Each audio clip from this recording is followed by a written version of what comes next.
Hello everyone, I am Naveen KT. Here we are discussing about hardware software co-design. The learning objectives in this PPT are to learn about the co-design approach for embedded hardware and software development, to know about the fundamental issues in model architecture and language selection for hardware software co-design, and partitioning the system requirements into hardware and software. Hardware software co-design. In the traditional embedded system development approach, the hardware software partitioning is done at early stage. Engineers from the software group take care of the software architecture development and implementation, whereas engineers from the hardware group are responsible for building the hardware required for the product. There is less interaction between two teams and the development happens either serially or in parallel. Once the hardware and software are ready, the integration is performed. The increasing competition in the commercial market and need for reduced time to market, the product calls for a novel approach for embedded system in which the hardware and software are co-developed instead of independently developing both. So, we have to design a system and we have to simulate and verify whether my system working properly or not, and then during the co-design process, the product requirements captured from the customer are converted into system level needs or processing requirements. At this point of time, it is not segregated as either hardware requirement or software requirement. Instead, it is specified as functional requirements. The system level processing requirements are then transferred into functions which can be simulated and verified against performance and functionality. The architecture design follows the system design. Here we see the points. The partitioning of system level processing requirements into hardware and software takes place during the architecture design phase. Each system level processing requirement is mapped as either hardware and or software development. The partitioning is performed based on the hardware software trade-offs. The architectural design results in the detailed behavior description of the hardware requirement and the definition of the software requirement are in the hardware. The processing requirement behavior is usually captured using computational models. The models representing the software processing requirements are translated into firmware implementation using programming languages. Now, we will see fundamental issues in hardware software co-design. The fundamental issues in hardware software co-design are selecting the model, selecting the architecture, selecting the language, partitioning system requirement into hardware and software. On the right hand side, we will see the diagram. First is the system design input and early hardware and software partition. It follows the software specification and hardware specification. The software specification follows the programming, software simulation, software implementation, and the hardware specification follows the hardware modeling, hardware simulation, hardware implementation. Now, both are follows integration and tests. First issue in the fundamental are the selecting the model. In hardware software co-design, models are used for capturing and describing the system characteristics. A model is a formal system consisting of objects and composition rules. It is hard to make a decision on which model should be followed in a particular system design.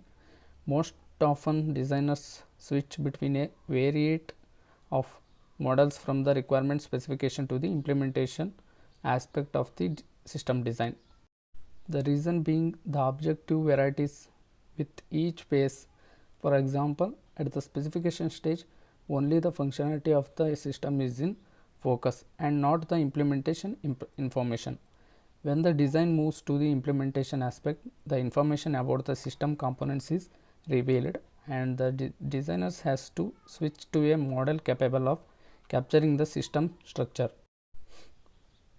Selecting the architecture. A model only captures the system characteristics and does not provide information on how the system can be manufactured. The architecture specifies how a system is going to implement in terms of the number and types of different components and the interconnection among them. The commonly used architecture in the system design are controlled architecture, data path architecture, complex instruction set capture computing, reduced instruction set computing, very long instruction word computing, single instruction multiple data, multiple instruction multiple data, etc.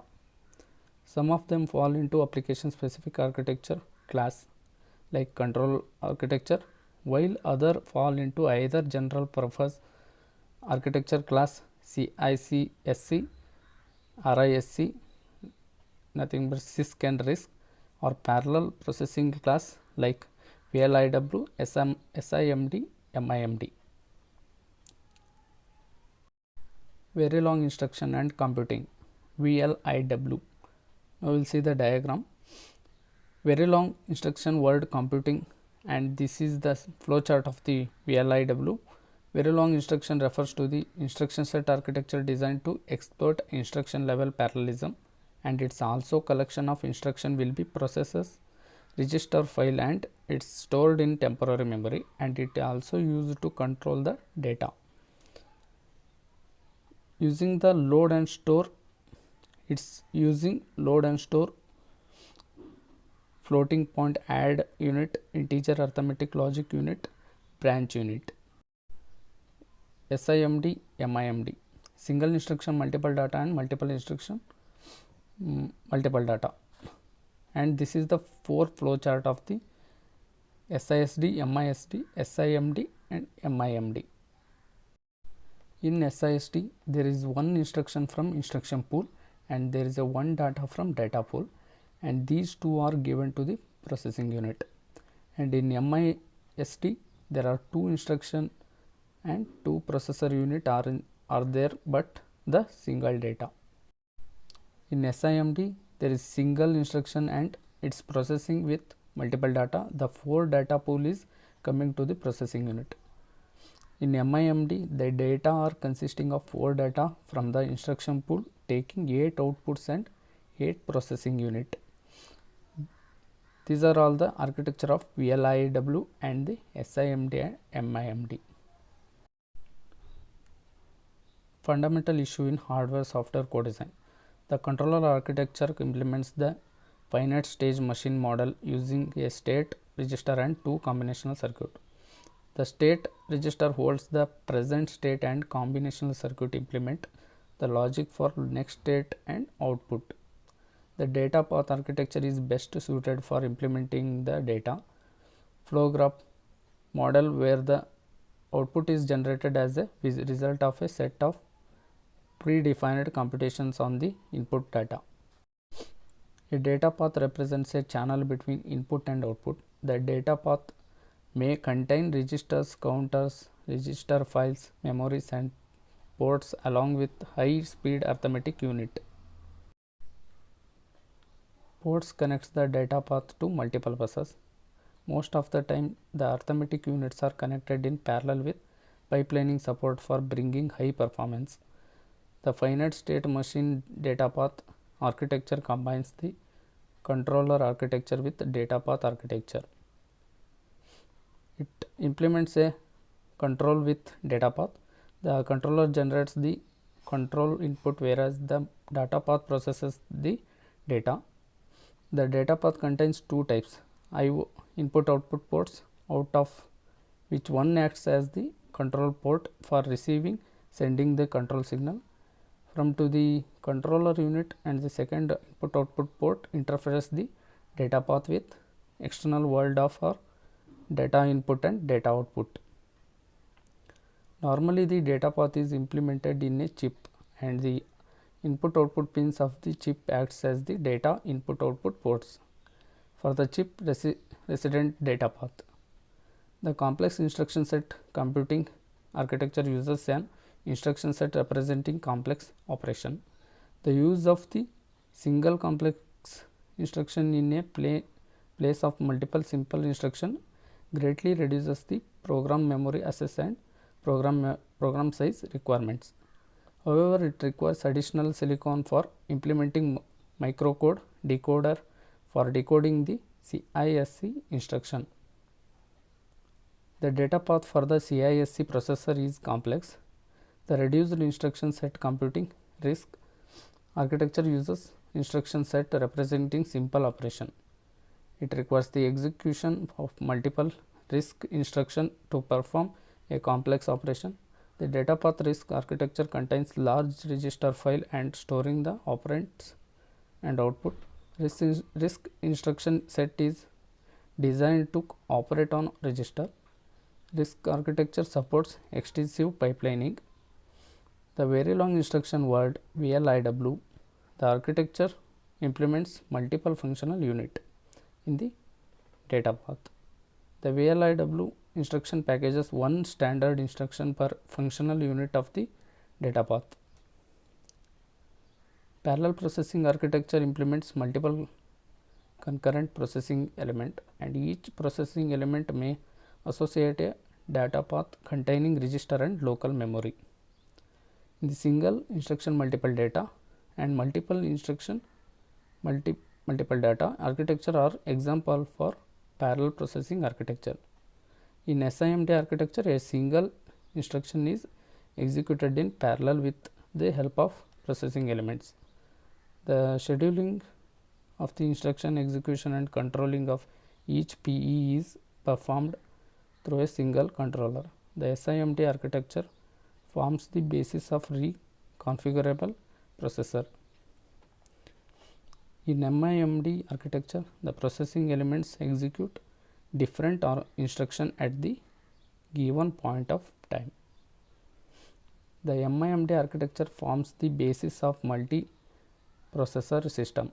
The PEs in a microprocessor system communicates through mechanism like shared memory and message passing.